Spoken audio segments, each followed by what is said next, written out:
Before starting this summary, as you should know, Formula One is getting very strict about the use of their race content.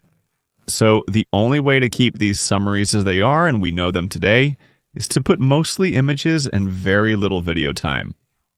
I hope you understand, but this situation has not changed since last year, and we have to safeguard the security of this channel. What a way to start the 2025 season of Formula.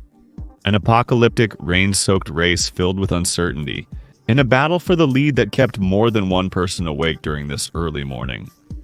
The 2025 season started today, and what better way than with the great race we had a few hours ago, with drama, uncertainty, and some interesting little battles.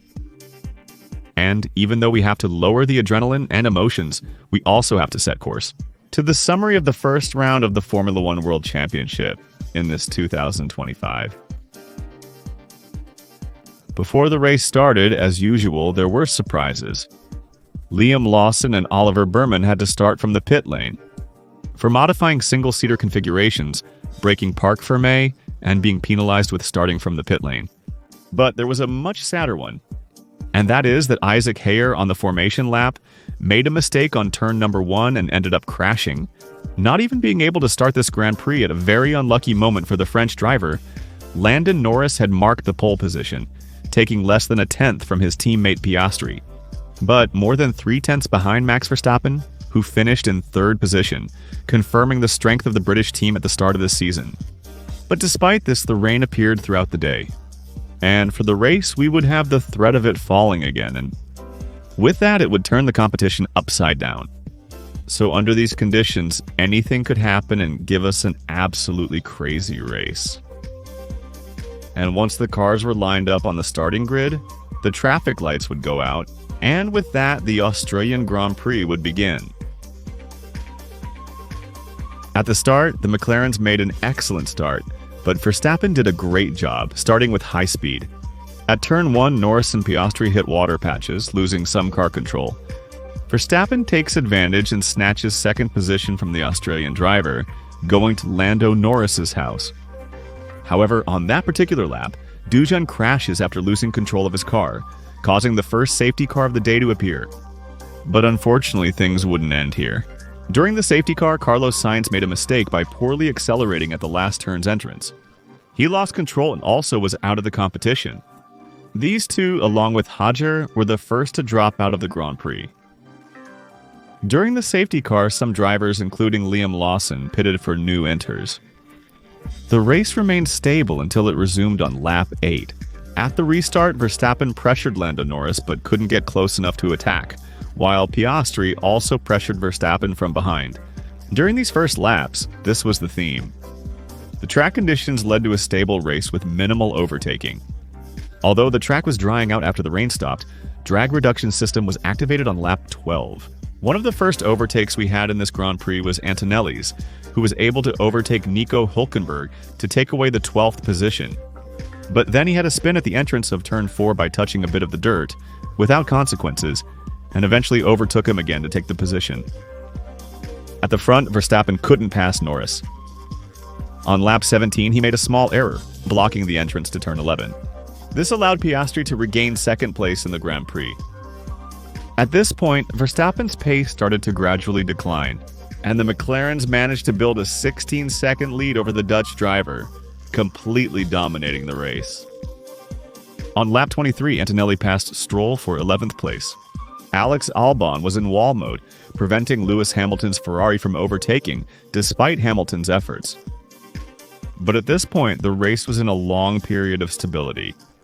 But suddenly, Piastri cut a lot of the distance he had with Lando Norris, with every intention of battling his teammate for the victory of his home Grand Prix. McLaren, seeing the track conditions, told him not to battle until the crossover from wet to dry occurred, to avoid any unnecessary risk of accident. But a few laps later, they told Piastri that he could fight as long as it was under the rules that McLaren has, in confrontations between teammates. But soon Piastri went off the track at turn 6 in a small excursion, losing up to 3 seconds to Lando Norris's McLaren, but without consequences. However, on lap 34, Fernando Alonso crashed into the wall at turn 7 and left the race. And it would cause the second safety car of the day. And all the drivers took advantage of this to go to the pits to change tires, but for dry ones, why? The track at this point already had a mark, and while most bet on the hard tire, some drivers like Verstappen bet on the medium tire. The thing is, this was only going to last them a few laps, because it was expected that the rain would return with more intensity in a few minutes. And here, once again, it would be a toss-up. Why was it? How long will it take for the track to get wet? How long will it be driven dry? And when should we switch back to the rain tire? The safety car pulled off on lap 42 and the drivers started to push with the dry tires, with the threat of rain just 2 or 3 laps away from them. During this process, we saw 2 specific mistakes, including a spin from Leclerc after Yuki Tsunoda overtook him and took his position. And then he made a spin that assured Tsunoda that position he had won and that delayed Leclerc on the grid. And on lap 44, the rain fell much harder and both McLarens simultaneously, as if it were a ballet. They lost the car in turn number 12 and went off the escape route. Norris miraculously saved it and got back on track. But Piastri, in his desperation, ended up spinning the car and losing all positions as he got stuck in the grass. Although he managed to reverse the car in order to return to the Grand Prix. After the mistake, Norris immediately pitted for intermediates, but Verstappen stayed out on track. Red Bull ordered Max Verstappen, the 2 Ferraris, and Yuki Tsunoda to stay out on track. Max was initially asked to hold on the track, as they believed the rain would not persist. But this ended up not happening, and they ended up putting Verstappen in the pits on lap 46, losing position to Lando Norris. Despite the falling rain, the Ferraris chose to persevere, and Hamilton took the lead of the Grand Prix by not having stopped in the pits with Charles Leclerc II. However, on lap 47, Checo's best friend in Mexico ended up crashing on turn number 1. And unfortunately, Gabriel Bortoleto also had an accident, apparently due to his suspension breaking in a stroke of very bad luck. With that, both of them ended their races, which led to the appearance of another safety car. And at this particular point, it had stopped raining, but Ferrari had already taken their chances. Instead of taking another gamble and staying on track, hoping that the track would dry quickly and they would have an advantage with the dry tire, they backed down, forcing Lewis Hamilton and Charles Leclerc to pit. And both fell to positions 9 and 10, thus losing any chance of achieving a great result. Tsunoda also ended up being affected and fell from 4th position to out of the points. So all those who did not stop at the pits ended up being wrong, with Verstappen being the only one who really did not suffer and had no loss. The race resumed on lap 51 with only 6 laps remaining, as Norris and Verstappen battled for the win. In the restart, Leclerc overtook Hamilton at turn 1 with a slight touch, giving Ferrari a boost. But the attention was at the front, with a Max Verstappen fighting to overtake Norris however he could. He stuck to him in the last laps, but Norris didn't put even a wheel off the track and managed to defend himself from Verstappen, who attacked him even with drag reduction system but couldn't overtake him. The Grand Prix ended with Antonelli overtaking Alex Albon, climbing to 4th position from 5th. And with that, he completed a great comeback and survived the chaotic conditions of the Australian circuit. But when lap 57 arrived, Lando Norris contemplated and, without succumbing to the pressure, managed to overcome Verstappen and thus achieve the victory of the Australian Grand Prix. First victory of the year for Lando Norris, who validates his favorite status in a difficult race, where, despite the complicated conditions that existed, managed to withstand the pressure and resist to take the first victory of the season in a quite good race from the British driver. The rest of the top 10 of this Australian Grand Prix would end up as follows. Verstappen placed 2nd, unable to secure the win despite intense pressure.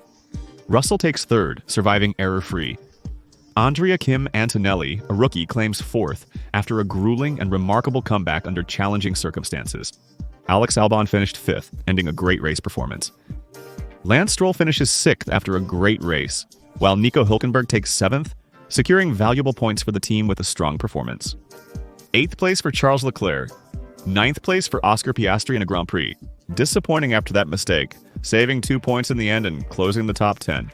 Lewis Hamilton, who completes a disastrous weekend for Scuderia Ferrari. Today we had one of those races that are, simply and plainly, the reason why one loves Formula One. The session started quietly as the track dried, but when the rain returned, it brought drama, madness, and battles on multiple fronts, including the lead that kept us all on the edge of our seats. Today's race was so great that it made waiting for Formula One worth it.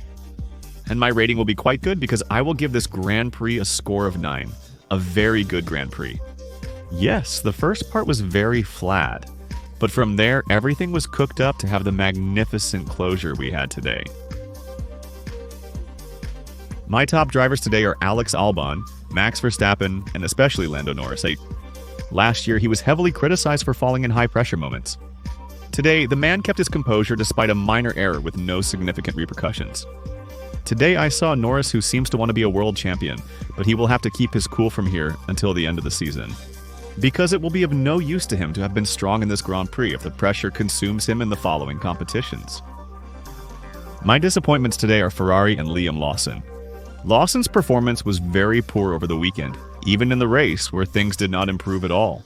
And in the end, his Grand Prix ends up in the wall. And as for Ferrari, well, Ferrari being Ferrari, not only do they not have the pace, but they messed up the strategy by not stopping in time and ruined the already poor result they had with a Ferrari that leaves Melbourne with many doubts. A monumental ally strategically speaking, and with little optimism for the future of the 2025 season and ladies and gentlemen. With this, we finish the summary of the first race of the season. But this is where I ask you, what did you think of this Grand Prix? What rating do you give to the competition? Who have been your drivers of the day? And who have been your disappointments of the day? Let me know all your opinions in the comments section. If you enjoyed this video, please give it a thumbs up. Goodbye. Subscribe to this channel, enable notifications to know when I upload new videos, and share this with your friends. I also invite you to follow us on our Instagram and Twitter accounts. The links are in the video description. Join us next week for the preview of the 2025 Chinese Grand Prix in Formula One. Thank you for tuning in and see you later.